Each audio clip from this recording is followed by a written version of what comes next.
Friendships allow us to develop and grow as a person. With them, we learn life lessons and develop social skills which would otherwise be impossible. But what if the friend was invisible? The age-old concept of imaginary friends has puzzled experts and parents alike for decades.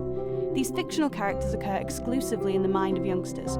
But why do we have them? Imaginary friends are really, really good friends, like the best friend you could ever have. Could there be a link with learning difficulties? I don't think there's anything wrong with him. I don't think he's got autism or Asperger's. I just think he's special. And is there a chance that imaginary friends are a link to people who have passed over? They can definitely see beyond what the normal human eye can see.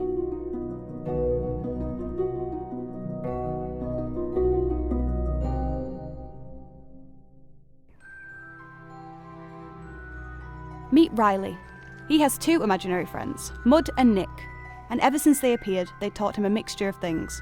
He knows stuff like all of a sudden he knew the alphabet and he knew colours and he knew to count, and no one had sat and taught him. He was sat on the landing and he's going 5, 7, 8, not 7, no, 6, 7, and correct it so it was as if somebody had corrected him.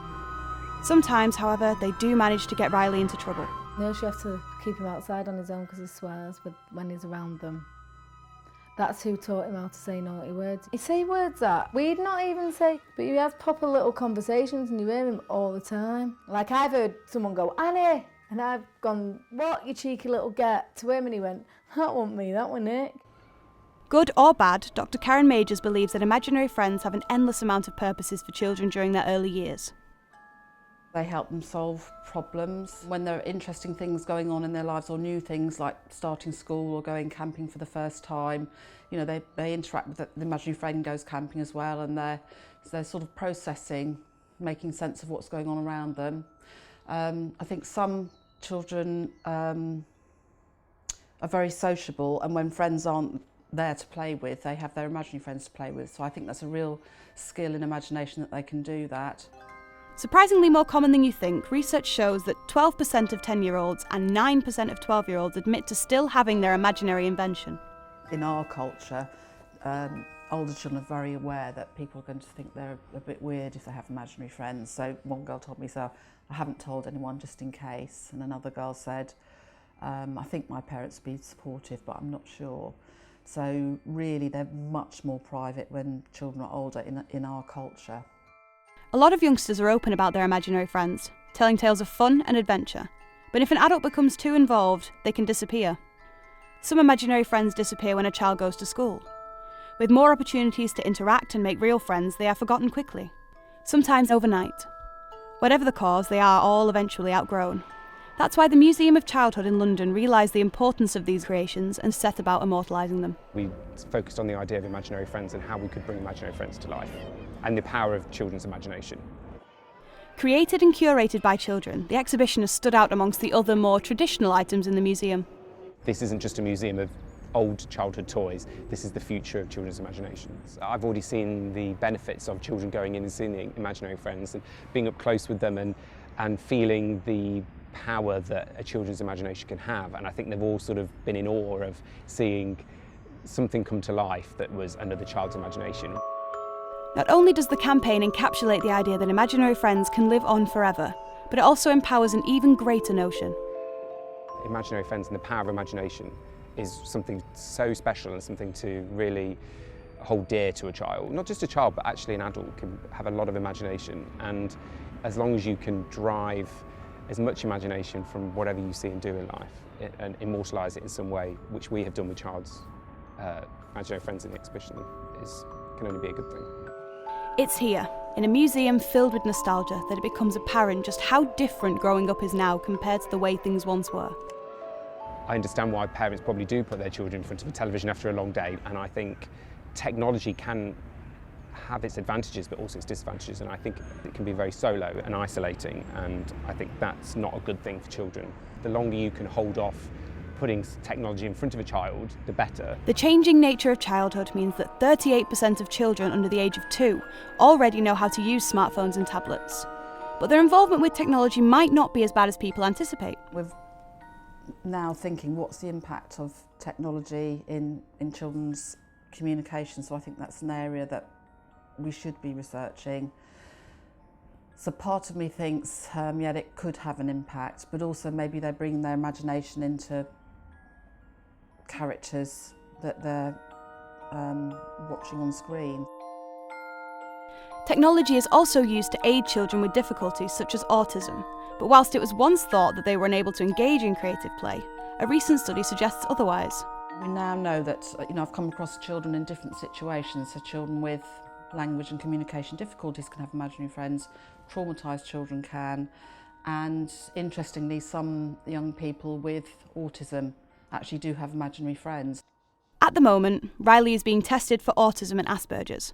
However, Annie is not so sure. He seemed to have a certain look, because he used to say it to their nana. I think it might be a bit behavioural, but that's because of influences, and I think because of him being the youngest as well. I don't think there's anything wrong with him. I don't think he's got autism or Asperger's. I just think he's special.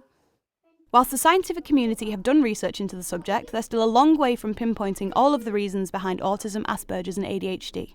Because of this, many people form their own opinions, some of which differ greatly from what is believed to be fact. My belief about ADHD, autism, Asperger's is that the names have been created because the medical profession don't really understand what these children are about. But my belief is that it's like bringing a very bright light into a very small dark box. Inspired by a pseudo-scientific concept known as indigo, crystal and rainbow children, Nicola Farmer runs a Sunday school from her home in Essex. The concept is what she believes is the real cause of these conditions. All children are gifted. One way or another, they're very special. But then you have children that are indigo, crystal and rainbow children. These children possess qualities of pure love, pure spirit, light, and they have the ability called clairvoyance, which is a French word which means clear seeing. This would be called by the skeptics imaginary children or imaginary friends, but they can definitely see beyond what the normal human eye can see. Not all children with imaginary friends are thought to fall into this bracket, but the concept does inspire a thought. These inventions could be a way of connecting us to people who have long since passed on. Because it's very difficult for adults to understand this, because there has to be a logical aspect behind it, this term imaginary friends has become very loose in its saying. But what these children are seeing are spirit energies that are able to communicate with them. And they could be made up of family members who have passed on. They could be guardian angels. It could be anything that chooses that child to nurture, guide, protect. On the surface, Riley and his imaginary friends have a very normal friendship. But one day, he began saying things about his imaginary friend Nick, which sounded eerily like his uncle who died 10 years before. He was getting in my bed and he said, "Nick's scaring me because he's got bleed in his eyes and he's crying in the paper and I don't like it." And he wouldn't get in bed with me, but when he did actually get in bed, he got in bed like he was moving away from someone and was scared, and he kept saying he's got bleed in his eyes, which he obviously meant blood, but my brother died and he was bleeding from his eyes. Which is Uncle Nick?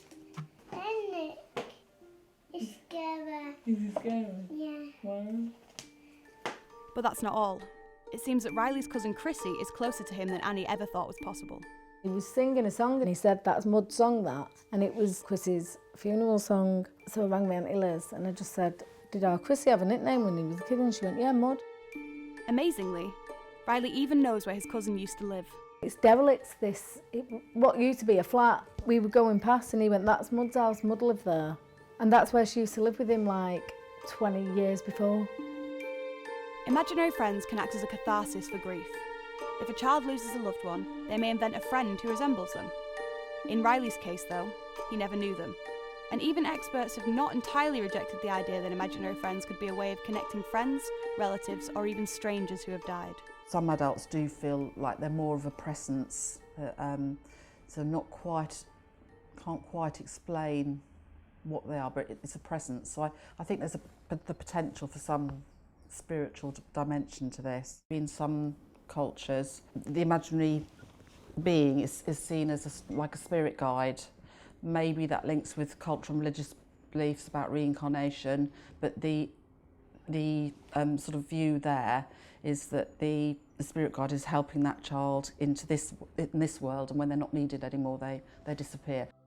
Spirit or psychology, imaginary friends are an outlet for creativity, and ultimately that is the most certain thing. Parents are switching off the screens and switching on to old-fashioned ways of having fun. But Nicola's Sunday school inspires creativity in a rather unconventional way. I teach them to meditate. I teach them how to expand their minds. We do various exercises with crystals and angel cards and healing with each other, and this is getting them to be interactive, to work with their imaginations. Creativity is one of the most important factors in children's development, but according to Nicola, it's not as easy to encourage as it once was. So right now, children need to be nurtured creatively through dance, music, drama, drawing, painting, anything that you can find that is creative. And one of the biggest problems in schools is that the school system doesn't fit the children anymore. Maybe one day we'll know for certain what imaginary friends are. For now, there is only the possibility of what they could be. They offer children a uniquely important friendship, and the one thing that we can all agree on is that imagination is essential and should be nurtured at every opportunity. I think it's really good that children do have some space and time for themselves, and that their lives are not full of adult supervised activities when they're taken from different things. So I think it's important that children do have their own space and time to play creatively.